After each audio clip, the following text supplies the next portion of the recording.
The topic for the 2020 International Championships is whether or not the United States should adopt a policy of offshore balancing.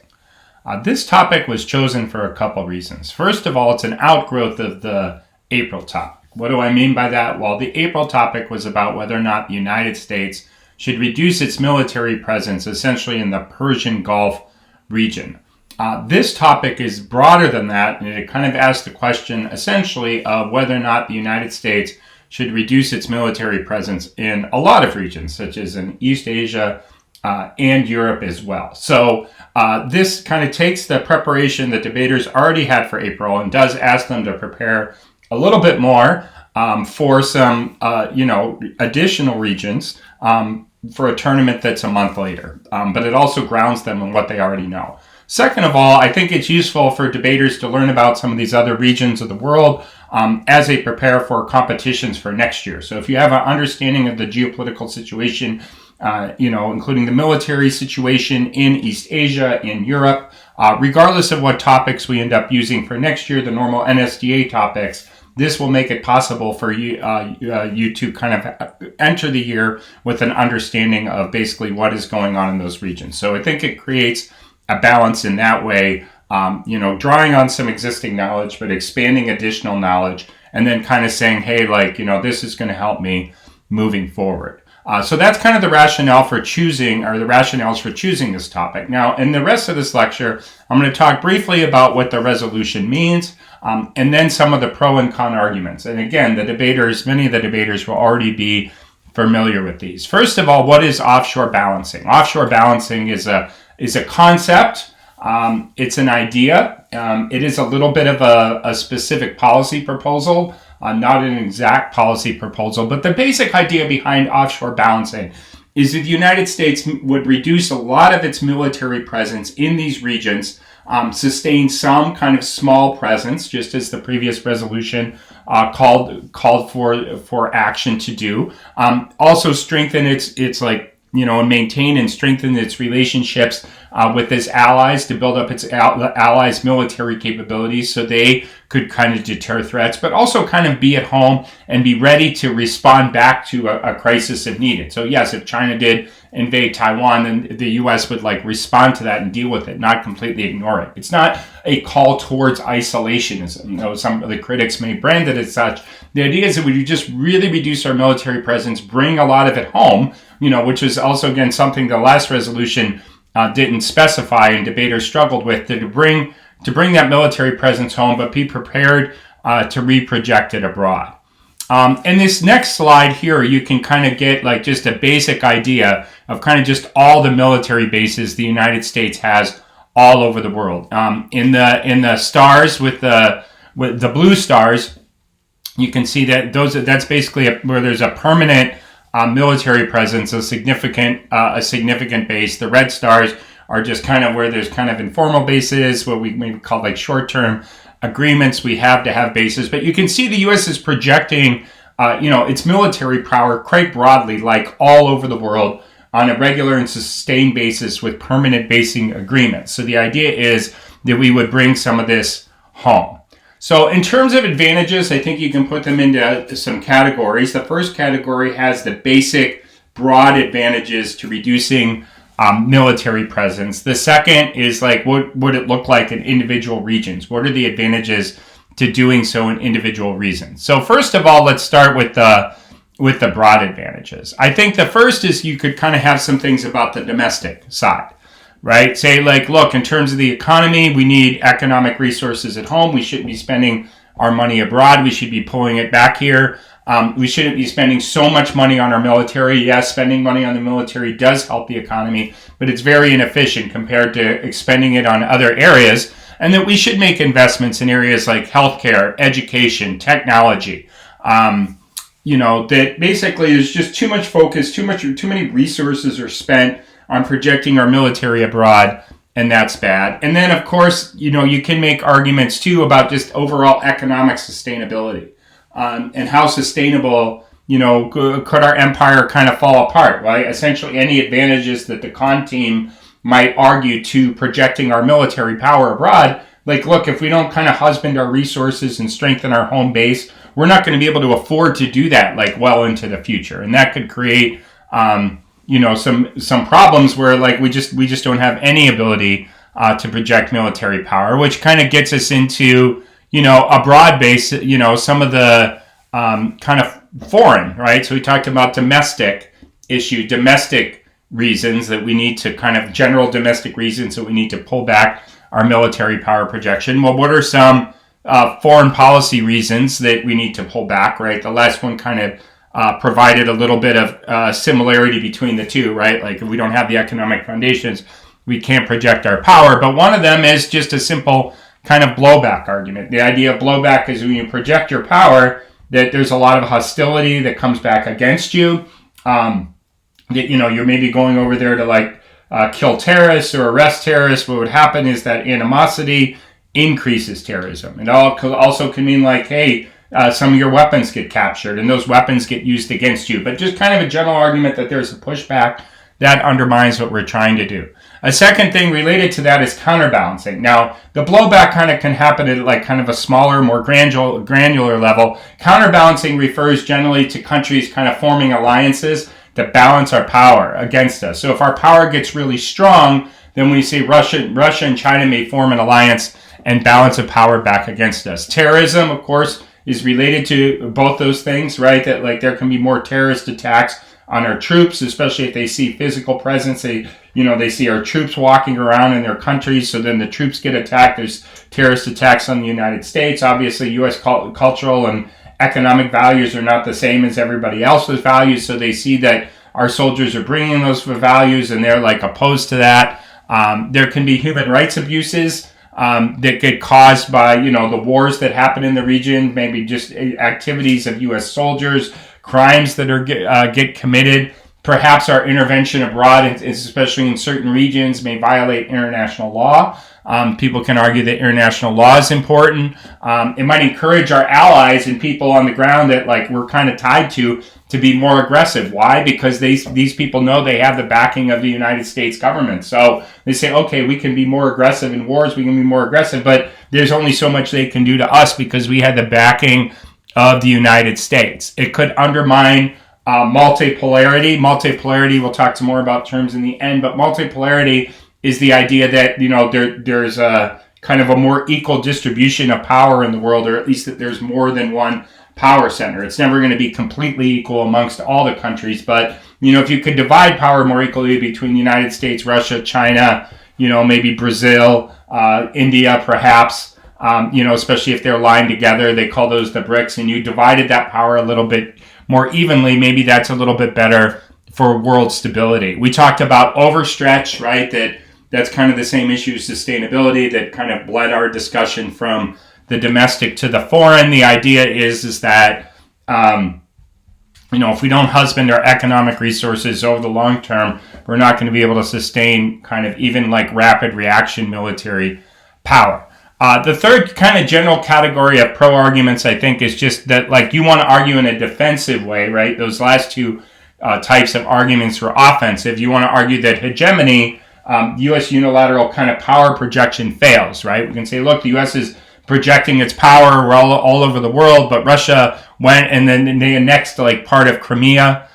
We've kind of failed in Afghanistan. We've been in Afghanistan for almost 20 years now. The situation there really hasn't improved very much. I mean, Syria, we told Syria not to attack its own people with chemical weapons. They clearly did that. There have been Middle East wars that have been raging on for decades. Despite the U.S. kind of increasing its presence there, we've been involved in the peace process. There hasn't really been any more peace. We've attempted to overthrow Iraq. We overthrew the government. We didn't attempt. We did overthrow Saddam Hussein. That caused mass chaos. It really increased the Sunni-Shiite conflict. It led to the rise of ISIS and more terrorism. So yes, we successfully deposed this dictator, but then look what happened. There's more Sunni-Shiite conflict. There's a huge civil war in Iraq that you can read about, which is still kind of going on today. During this time, India and Pakistan got nuclear weapons. North Korea got nuclear weapons. It's really militarized. Globally, we see democracy in retreat. So there's kind of I think you want to be prepared just kind of on the pro in general to just say like, hey, the U.S. hegemony is not effective. And of course, we can talk about like how to respond to like particular arguments the other side is making. We'll do that in more detail over time, but you want to generally be prepared to argue that these types of things are not very effective. All right, well, now let's look at specific regions. The first region I'll start with is, the Middle East or the Persian Gulf, and this is something that hopefully those of you who are listening to this are familiar with, and even we can automatically add more arguments to on the top of your, off the top of your head, because again, this is kind of like I say a subset of this topic, dealing with reducing military presence in the Persian Gulf. The first one is war with Iran, right? That there can be more conflicts in war with Iran. This is something debated. The U.S. projecting its power there. This is kind of alienating Iran. This is encircling Iran. This is causing them to sponsor terrorism abroad. It's causing them to, sponsor conflict in Yemen, to kind of support conflict in Iraq, maybe to develop nuclear weapons. This is something, one thing I don't think people are aware of. It came up with another teacher in one of the classes I co-teach.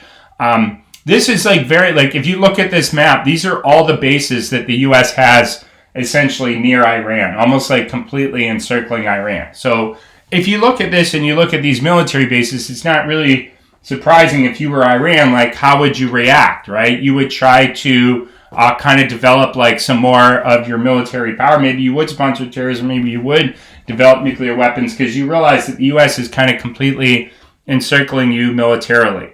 There's some sectarian conflict. It's very easy to find articles, as I've explained before, just how the U.S. is kind of basically aligned with the Sunni powers in the Middle East, like the UAE, Saudi Arabia, right? These are the countries where we have our military presence. Russia's aligned with the Shia side of the Sunni Shiite conflict. They're aligned with Russia. They're aligned with Iran, right? And there's kind of a push and this could produce, these what they call a proxy war, essentially. You have outside powers kind of aggravating these historical disputes.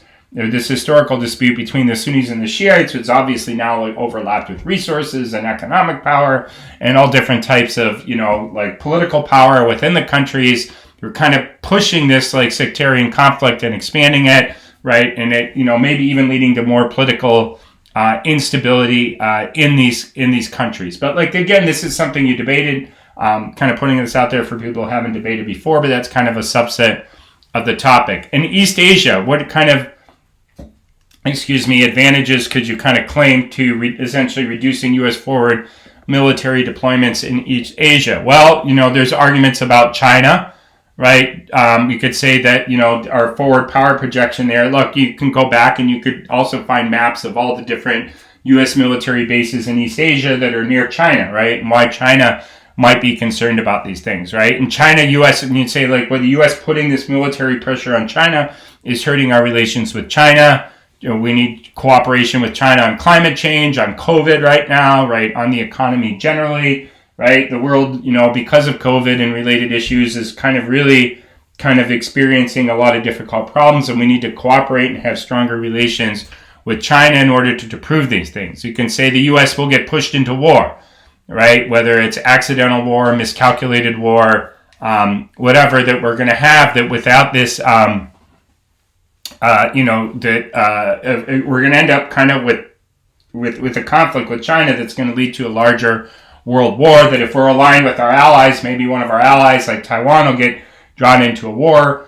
If we're there constantly, then it's more likely that we're going to get drawn into the war than if we're kind of an offshore balancer and we kind of make a more rational decision about whether or not to get involved in this conflict. In terms of Korea, you could say, again, the U.S. will get drawn into a war. North Korea attacks South Korea, that, hey, if we actually reduced our presence, maybe this would lead to a peace deal. That as the U.S. puts more weapons in the region, this could cause a war with North Korea, that our presence there might encourage North Korea to get nuclear weapons. That's at least what they say. They say, hey, we need nuclear weapons to defend ourselves against this huge U.S. military buildup in South Korea and other areas. And then, you could say that nuclearization is bad. In Europe, you can see what are the advantages to Europe. Primarily, it's probably involves avoiding a conflict with Russia. And you'll see a consistent theme here, right? I kind of showed you a map of all the military bases that are built around Iran, and right, and that's pushing the U.S. right Obviously like scaring Iran, perhaps pushing, Iran to militarize, sponsor terrorism. Well, what's going on in Europe? Well, you can see here from the expansion on the map, the U.S. has been expanding NATO, the North Atlantic Treaty Organization, to go about and like encircle Russia, right? So we see some NATO enlargement that's happening. This is a Western security alliance, right? And you can see how it's grown over time, right? It was initially formed after World War II. That's why you see the initial thing there in 1949. It grew a little bit in 52. Look and see how much it grows in 1995 to 1990, then in 1999, all the way up to 2017, right? So you see kind of Russia, getting kind of right on its border, really kind of getting pushed, right, by this NATO alliance, all the countries around it. Prior to this, prior to the Cold War, which ended in the 1980s, Russia had the Warsaw Pact that kind of was from the Eastern European countries a little bit to like challenge NATO, and then that all went away. So imagine if there were like a military alliance, like to try to kind of get you to think about like what this might feel like. Imagine that Canada and all the countries in South America formed like a military alliance with China or Russia, right? And then the U.S. was kind of like sitting there, like kind of parked essentially in between these two, right? And needed to struggle to kind of like come up with some alternative, alliance. And it would be, the struggle. What would we do? Okay, yes, we would probably make sure we have a strong nuclear arsenal. We would develop our conventional forces. Maybe we would try to destabilize Russia's society, right? Like there's all things that might happen. So that's why I say, well, what's Russia doing? Because it's kind of feeling encircled, it's engaging in cyber conflict. If you debated the cyber topic, that Russia sponsored a lot of kind of cyber intrusions on U.S. networks that, they supported our destabilization of U.S. society. They're trying to, pit, undermine race relations, right? Like you say they sponsored different groups. Somebody sponsored white nationalists and kind of the people who are really concerned about, racial issues in the country and the racial divide, like kind of like against one another. Maybe they supported Trump in the election because they thought he would be more of like a destabilizing force, right? That you say it's hurt relations, right? They don't want to cooperate with the United States anymore. And we need to cooperate with Russia to solve terrorism, maybe to, solve COVID, to kind of strengthen the global economy, which is in a lot of trouble now, right? To promote nuclear security, like these all become major issues. And that, if we're going to continue to kind of have these conflicts with Russia and more militarization and greater buildup of weapons, that's going to lead to arms races, kind of, and eventually maybe war between the United States and Russia. So I think, you really kind of want on the paint a picture of how all this militarization, this allied expansion in Western Europe is kind of going to drive the U.S. into a big conflict and eventually war, at least a decline in relations with Russia, and that's where all your impacts are going to stem from. So, like I say, that's basically the pro, talking about how an expansion of U.S. military presence kind of generally is throughout the world is generally bad, and then looking at some specific regions where we have a heavy military presence and problems that's causing. All right, so some disadvantages. I'll first kind of address some broad disadvantages and then look into some particular arguments that kind of related to particular areas of the world. First is that obviously withdrawing is going to kind of undermine U.S. credibility or hegemony. Some people were making an issue of that on the existing topic, right? That it would hurt our hegemony, hurt our ability to promote like U.S. military power abroad. It could hurt relations. It could hurt relations with other countries. Obviously, like it might be more difficult to enter into trade agreements or develop again like cooperative solutions to global problems. There's a lot of evidence published lately about how the U.S. needs to work together with other countries to solve COVID and to kind of strengthen the economy. You could say that if we lose our credibility, that won't happen. It might undermine our ability to promote democracy, right? So one of the things that people, writing more evidence about, and there's some evidence about this on the Debate Us website that just says, hey, that China has a more authoritarian model that's all kind of integrated with technology and surveillance, and this is challenging the U.S., right? This is challenging. If you debated the BRI, hopefully you discuss like some of these arguments is there as well, that China's promoting this moment. We really need to contain China. I got a few pieces of evidence just yesterday, it's like April 15th on the website, on the Debatus website, it really says like China and Russia are like very much promoting like this model. They're challenging the U.S. security interests, that these that are the biggest threats that we face today. And say kind of related to that we need to be promoting human rights, and providing protection against kind of genocide and aggressive things. We can say that if we withdraw from particular regions, that countries like our allies, like just think if the U.S. withdrew from Asia, all right, then countries such as South Korea would be afraid, Japan would be afraid, right? Saudi Arabia would be afraid they could develop nuclear weapons or at least stronger conventional weapons. These could lead to more arms races in the region. It could lead to war. I just talked briefly a bit ago about why multipolarity could be good, creating a global balance of power. Well, there's obviously reasons that maybe multipolarity could be bad. That there's too many people contesting power in the same space. There's too much equality between power, which means that certain countries can attack other countries, right? Then there's issues of transition wars. Like how does one, if we say we have this, the world's been organized by the U.S. projecting its power and maintaining its power. What happens like when there's a transition war that like gets developed? That as the power goes down, there's kind of instability in the system, right? Even if multipolarity is stable, getting from unipolarity, where one country controls everything, to multipolarity, where multiple countries can control everything, is quite difficult. Now, there are some disadvantages that are specific in the region. If you debated the military presence in the Middle East topic and the Gulf region topic, you should be familiar with these. Obviously, there could be Iranian resurgence, like if the U.S. withdrew from Iraq. There could be more, Shia Iran. There could be more aggression in that region by Iran. In Iraq, there's a lot of evidence that says that. And then in the region specifically, there could be increased terrorist activity. There could be a strengthening of ISIS. There's a lot of on-point evidence that says that. As I just discussed, Saudi Arabia might feel insecure. They might develop nuclear weapons. That was like the most popular argument on that topic. It could hurt U.S. relations with Saudi Arabia, which may be important to security and economic ties generally in the regions. There could be a reduction in U.S. global credibility, just from withdrawing from one particular region. It may be harder to contain the development of coronavirus in the region because our military does play a role in that. There could be oil supply disruptions, as we've debated on many topics in public forum, due to instability in the region, as at least 30% of the world's oil passes one way or another through that region. And East Asia, well, I think there's a couple different categories you could place it in. One is aggression, right? Just like we talked about in the past one, you have Iranian aggression. Well, here we could have North Korea invading South Korea. You could have China invading Taiwan, or trying to control the East China Sea or the South China Sea more. There's a lot of evidence written about how a U.S. withdrawal could increase nuclear proliferation. The spread of nuclear weapons that could happen from Japan or South Korea or Taiwan. Really, there's really good evidence that says all those countries could individually, collectively, not like sharing so much, but they would develop nuclear weapons. Like Japan could develop nuclear weapons pretty quickly. They probably the only reason they really haven't done so is due to the strength of the U.S. Nuclear umbrella. South Korea, right?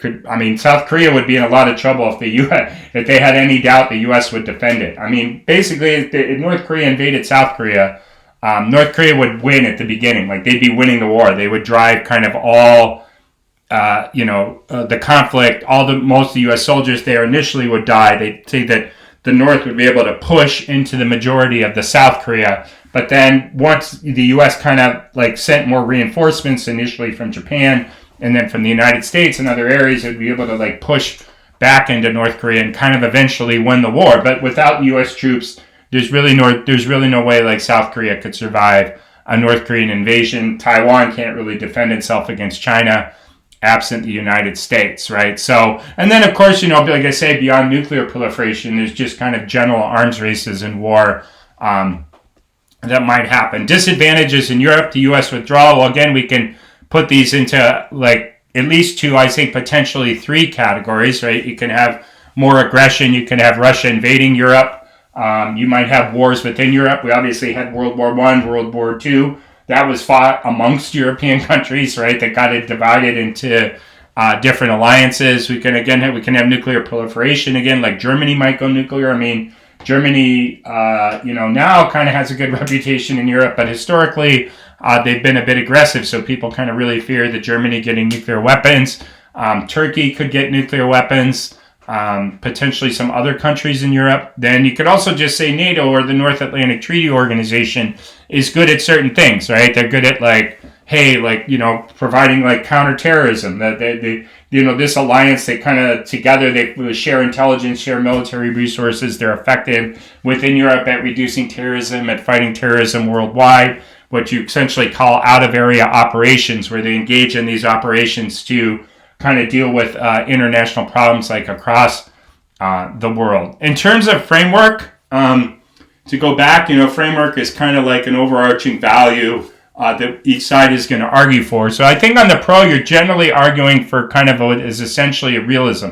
The authors who support offshore balancing are really realists who really kind of say, countries in the end look out for their own interests, and countries need to look out for their own economic and military interests. So yes, obviously we have some interests abroad because we're tied in economically around the world, but we primarily need to focus on defending our own military interests. And we shouldn't pretend that if we just try to work with other countries that they're going to work out, that everyone in the end is ultimately going to do what's in their own self-interest, right? Which even goes to philosophies and ideas about humans behave, that they're always going to kind of look out for their own interests, right? And this is how countries behave. And that given this is like how things really ultimately work in the end, we should protect our own economic and military resources in order to defend ourselves. Then on the con, you can say that liberal hegemony is good.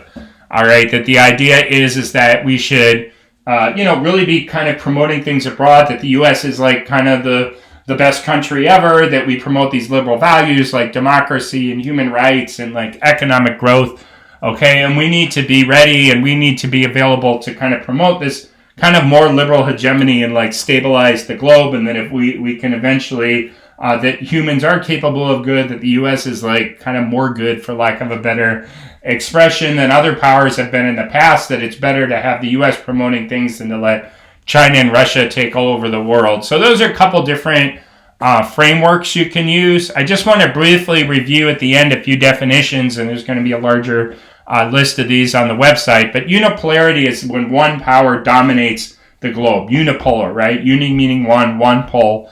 That's the same as U.S. hegemony. Multipolarity means multiple countries kind of share power in the international system. Unilateral means that a single country is undertaking actions, right? And multilateral means multi-countries are taking actions or sharing things together. These terms, unilateralism and multilateralism, are not redundant with the initial term. So you could have a unipolar world where countries that cooperate multilaterally to solve a problem, right? Or you could have a multipolar world where maybe just one country is engaging in unilateral action, even if it's more difficult. Realism, I just talked about. Idealism is kind of the same idea of kind of liberal hegemony good, right? That we should be idealists, that we should promote these good values, all right, work with other people. Nuclear proliferation is just simply the spread of nuclear weapons. So, I mean, that's just like some of the, a few key definitions, some of the key vocabulary. We will be publishing a larger list of key vocabulary words related to this on the website, but this will give you enough to get started.